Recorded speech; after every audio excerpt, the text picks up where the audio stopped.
तो दोस्तों, ये चैनल केवल आपके मनोरंजन के लिए है और इन कहानियों को हकीकत से न जोड़ें। ये कहानी सिर्फ एक कहानी है आपके मनोरंजन के लिए। तो दोस्तों, चलिए हम चलते हैं अपनी कहानी की ओर। और कहानी शुरू होती है यहाँ से। हम जब भी मेले में घूमने जाते थे तो जयेश मामा घूर घूर कर लड़कियों को ऐसे ताकते रहते थे कि उन्हें खा ही जाएंगे। बदकिस्मती से पिछले साल बिजली का शॉक लगने से जयेश मामा की मौत हो गई थी और हम सारे उनकी शमशान यात्रा में शरीक हुए थे। वही मुझे एक भयानक अनुभव हुआ था जिसके बारे में सबको मैं बताना चाहता हूँ। और वो बात यह है, उस रात 2 बजे मेरी नींद खुल गई। शायद किसी ने मुझे आवाज़ दी थी तो मैंने चौंक सा गया और उठकर आसपास देखा तो कोई भी नहीं था। मैं फिर से बत्ती बुझाकर सो गया। तभी अचानक से किसी ने फिर से मुझे मेरे नाम से पुकारा और इस बार मैंने गौर किया तो मुझे समझ आया कि ये तो मेरे जयेश मामा की आवाज़ थी। और फिर मुझे यकीन हुआ कि जयेश मामा की आवाज़ इतनी रात मुझे क्यों सुनाई दे रही है। और कुछ देर बाद मैं फिर से सो गया और सोते सोते मेरी नज़र खिड़की के बाहर गई तो मैंने वहाँ जो मुझे दिखा उसे देखकर मैं तो चौंक सा गया। मेरे पसीने छूट गए और मैं कपकपाने लगा। उस बिजली की तार पर मेरे जयेश मामा बैठे थे। जो मेरे घर के बाहर बिजली का तार लगा हुआ था, मैंने देखा कि उस पर मेरे जयेश मामा तार पर बैठे हुए थे। जो मैं देख रहा था उसे देखकर मुझे अपनी आंखों पर यकीन ही नहीं हो पा रहा था और मैं सोच रहा था कि अरे यार, मेरे मामा तार पर कैसे बैठ सकते हैं। तभी दोस्तों अचानक मेरा मोबाइल बज उठा। मैंने पसीना पोंछते हुए फ़ोन रिसीव किया। वो फ़ोन मेरी माँ का था। माँ ने रोते हुए मुझे बताया कि बेटा तेरे मामा की बिजली लगने से मौत हो गई है।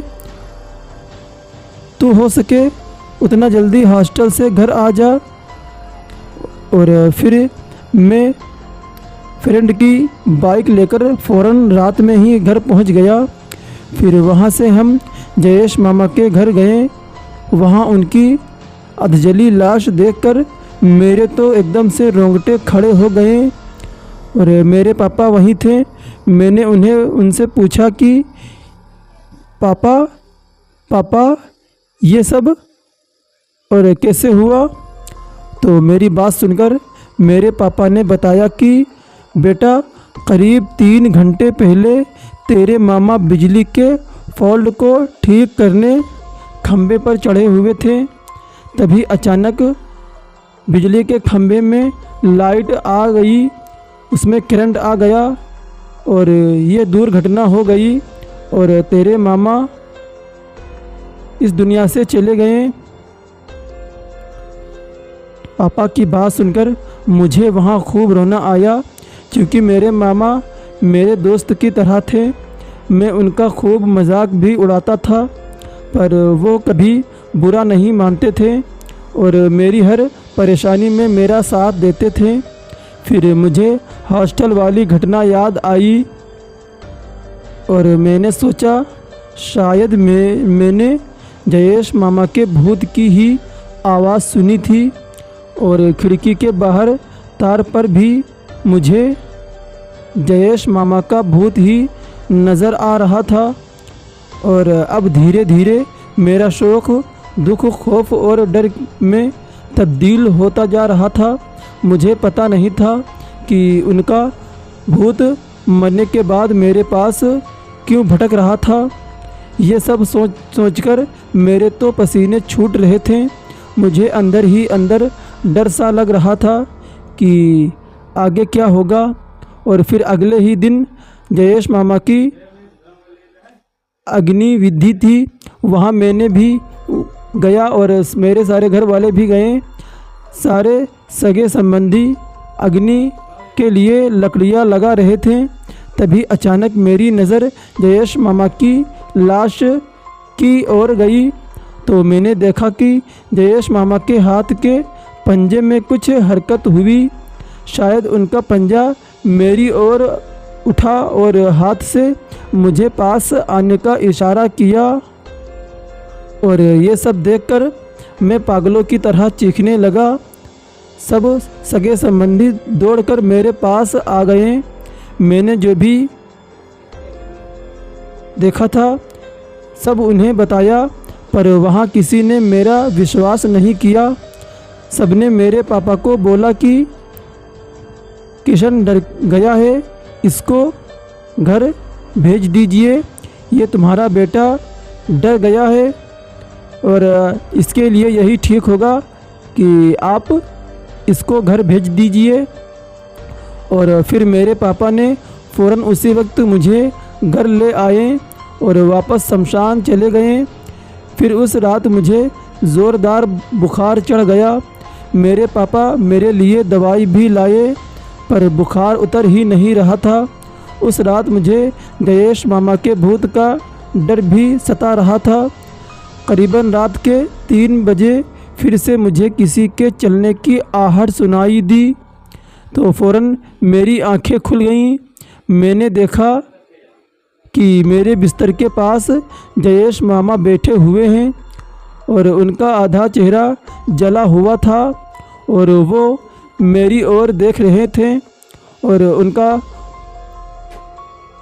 और मामा का भूत देखकर मेरी ज़बान हलक में अटक गई थी और सांस फूल गई थी और मैं कुछ बोल भी नहीं पा रहा था और मैं बेतहाशा कांपने लगा। मुझे समझ नहीं आ रहा था कि मेरे जयेश मामा का भूत हाथ धोकर पीछे क्यों पड़ा है, क्योंकि मेरी कुछ समझ में नहीं आ रहा था कि जयेश मामा सिर्फ मुझे ही क्यों दिखाई दे रहे हैं और ये मेरे पास ही क्यों आ रहे हैं और किसी के पास तो नहीं जा रहे हैं। और फिर कुछ देर बाद जयेश मामा ने अपनी जेब में हाथ डाला और कुछ निकालकर मेरे बिस्तर पर रखा। फिर अचानक उनका भूत एक झटके में वहाँ से गायब सा हो गया। मैं तो वह सब देखना ही नहीं चाहता था और ये सब देखकर मेरे तो रोंगटे खड़े हो गए और यकायक मेरा बुखार भी एकदम से उतर गया, क्योंकि मैंने अपने मामा का भूत देखा था। और जाहिर सी बात है, अगर आप भूत देख लें तो आप कितने भी बीमार हों आप बीमारी से ठीक हो जाएंगे। इसी तरह से मेरा भी बुखार ठीक हो गया था और मैंने तुरंत बत्ती जलाई और बिस्तर पर देखा तो वहाँ 16 GB की नई पेन ड्राइव पड़ी हुई थी। अब पूरी बात मुझे समझ आ चुकी थी कि क्यों मेरे जयेश मामा पर मर कर भी बार बार मेरे पास आकर मुझसे बात करना चाहते थे, क्योंकि जो 16 GB की पेन ड्राइव थी उनके पास मेरी थी और वो इसीलिए मेरे पास आ रहे थे कि मेरी पेन ड्राइव मुझे वापस करना था, इसलिए वो मेरे पास ही आ रहे थे और उन्हें मुझे को मेरी गिफ्ट सौंपनी थी। और फिर 2 दिन पहले मेरे जयेश मामा मेरे हॉस्टल आए थे। मरने के बाद 2 दिन ही पहले मेरे जयेश मामा मेरे घर मेरे हॉस्टल आए थे और मेरे एग्ज़ाम में अच्छे मार्क लगाने पर खुश हुए होकर उन्होंने मुझसे वादा किया था कि वो मुझे नई पेन ड्राइव गिफ्ट करेंगे। और हंसते हुए मैंने उन्हें कहा था कि इस बार कोई बहाना नहीं चाहिए मामा, मुझे बस पेन ड्राइव चाहिए तो चाहिए और मर भी जाओ तो भी मेरा गिफ्ट ज़रूर मुझ तक पहुंचा देना। और मैंने हंसते ही हंसते मामा से कहा था कि मर जाओ फिर भी मेरा गिफ्ट मुझ तक ही पहुंचा देना। और पता नहीं फिर कैसे क्या हुआ कि मामा जब मेरे यहाँ से अपने घर गए और बत्ती उनके घर की ख़राब हो गई थी और बत्ती को ठीक करने के लिए खंभे पर चढ़े थे और इसी कारण ही उनकी मौत हो गई थी। और इसीलिए वो मेरे आगे पीछे भूत बनकर नाच रहे थे, क्योंकि वो 16 GB की पिन ड्राइव मुझको देनी थी। तो दोस्तों, आपको ये कहानी कैसी लगी प्लीज़ हमें कमेंट करके ज़रूर बताएं। तो दोस्तों, चलिए चलते हैं कहानी की ओर। मैंने और मेरे दोस्त मुन्ना ने एक रात रेगिस्तान में कैंपिंग करने का फ़ैसला किया। अपने रोमांचक सफ़र पर निकलने से पहले हमने खाने पीने की सारी चीज़ें ले ली और साथ सारा सामान ले लिया और एक वीरान रेतीली जगह चुनकर वहाँ हमने अपना टेंट लगा लिया। अंधेरा हो चला था और ठंड भी बढ़ने लगी थी, तो हमने वहाँ आग भी जला ली। खाना खाकर जैसे ही सोने हम लोग लगे तो रेत में पास ही किसी के मौजूद होने की आहट आई। तो मैंने फ़ौरन मुन्ना अपने दोस्त को बोला कि यार कुछ गड़बड़ है। तो फिर मुन्ना ने टॉर्च निकाली और आसपास देखा तो हमें पता चला कि कोई हमारे टेंट के पास बैठा हुआ है और उसकी पीठ हमारी ओर थी और वो शायद सिगरेट पी रहा था, क्योंकि धुआं उसकी तरफ से निकल रहा था और सिर के बाल उसके बहुत छोटे छोटे थे और उसका सर के पीछे एक लंबी सी चोटी भी थी। तो हमने हैरत से पूछा कि अपने दोस्त से कि यार इस सुनसान जगह में, इस रेतीली जगह में ये कौन आदमी है जो हम लोगों को बहुत ही अजीब सा लग रहा है। और हम लोग फिर इसी तरह आपस में बातें करने लगे। फिर कुछ देर बाद हमने सोचा कि इसके पास जाकर इस आदमी से पूछते हैं कि तुम कौन हो और यहाँ क्या कर रहे हो।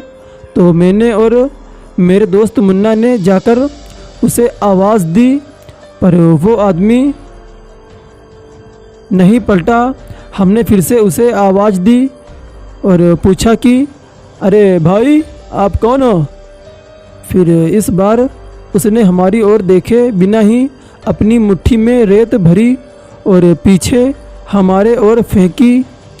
तो हमें लगा कि शायद ये कोई पागल सल्फिरा इंसान है और हमने दोनों ने वापस टेंट में जाने में ही अपनी भलाई समझी। और कुछ देर हुई तो वो रहस्यमयी इंसान बैठे बैठे ही हमारी ओर सरकने लगा और अब भी उसकी पीठ ही हमें दिख रही थी।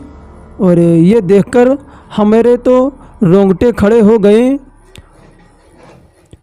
और वो आदमी छोटे छोटे बच्चों की तरह घिसट घिसट कर वो हमारे टेंट के 10 फीट की दूरी पर आ गया। और अब हमें डर भी लग रहा था और गुस्से में भी बहुत हम लोगों को आ रहा था। फिर मेरे दोस्त मुन्ना ने उसे फ़ौरन ललकारा कि अरे भाई भाई यहाँ से सीधी तरह चला जा, वरना तुझको मैं मार डालूँगा और हमारे पास मारने के हथियार भी हैं। और कुछ गड़बड़ की तूने तो तू बेटा जान से जाएगा। और फिर मुन्ना की धमकी सुनकर वो आदमी धीमी धीमी आवाज़ में हंसने लगा। अब तो मेरा भी सब्र जवाब दे गया था। मैंने मुन्ना से कहा, अरे यार तू इसको दाएं से घेर और मैं इस आदमी को बाएं से घेरता हूँ। साले को घसीट घसीट कर मारेंगे। रेत उड़ाता है ना, आज इसकी तो हेकड़ी ही निकाल देंगे। और फिर जैसे ही हम उसकी दोनों ओर उसके मुंह की तरफ गए तो हमारे होश ही उड़ गए, क्योंकि हमने देखा कि उसके आँखें नहीं थीं और वो काले गड्ढे थे और उसके हाथ में कोई सिगरेट नहीं था, बल्कि उसकी आँखों की जगह मौजूद गड्ढों से धुआं निकल रहा था। तो मैंने और मुन्ना, मेरे दोस्त ने तो पागल से हो गए और हम वहाँ से भागकर जाते भी तो कहाँ जाते। और वो आदमी समझ में हम लोगों की नहीं आ रहा था कि आखिर ये आदमी है या भूत है या आत्मा है। हम लोगों को कुछ भी समझ में नहीं आ रहा था। तो हम लोगों ने वहाँ से भागने का फ़ैसला ही लिया और घंघोर अंधेरा था। हम दौड़कर टेंट में घुस गए और एक दूसरे को पकड़ लिया और फिर अचानक वो चोटी वाला भूत खड़ा हो गया और हमारी ओर मुड़ा। हमें तो लगा कि आज जान से हम दोनों जाएंगे। मेरे तो रोंगटे खड़े हो गए थे और मुन्ना तो उसकी ओर देख भी नहीं पा रहा था। अभी मेरा दोस्त मुन्ना, जो इतना ढीठ बन रहा था, उस भूत को देखकर हमारे और मुन्ना के तो रोंगटे ही खड़े हो गए थे और टेंट के सामने आग के शोले उड़ रहे थे। वो बिना आँखों वाला खतरनाक भूत वहीं आके उस बार ही रुक गया और कुछ इशारा करने लगा। शायद उसे कुछ चाहिए था। मैंने गौर किया तो मुझे समझ आया कि उसे टेंट में पड़ी चादर चाहिए थी। तो मैंने फ़ौरन उसकी ओर वो चादर और तकिया दोनों फेंक दिया। तो उसने फटाक से चादर ओढ़ ली और वो तकिया वापस मेरी ओर फेंक दिया और कुछ देर वो हमारे आसपास ही घूमता रहा और फिर न जाने क्या हुआ कि वो एकदम से दौड़ता हुआ अंधेरे में गुम सा हो गया। फिर हम दोनों दोस्त मौत के खौफ से पूरी रात जागते ही रहे और मानो तो वो रात हम लोगों को ऐसा लग रहा था जैसे अब कभी सुबह होगा ही नहीं, क्योंकि हम लोगों की मौत का सामान पूरा हो गया था और डर के मारे कांपते फिर वो सुबह हम घर लौट आए और दिन के बाद माँ कसम डिस्कवरी चैनल देखना ही छोड़ दिया, क्योंकि उस बार हमारे साथ ऐसा हादसा हुआ था कि हमने उस दिन के बाद से डिस्कवरी चैनल देखना ही छोड़ दिया था।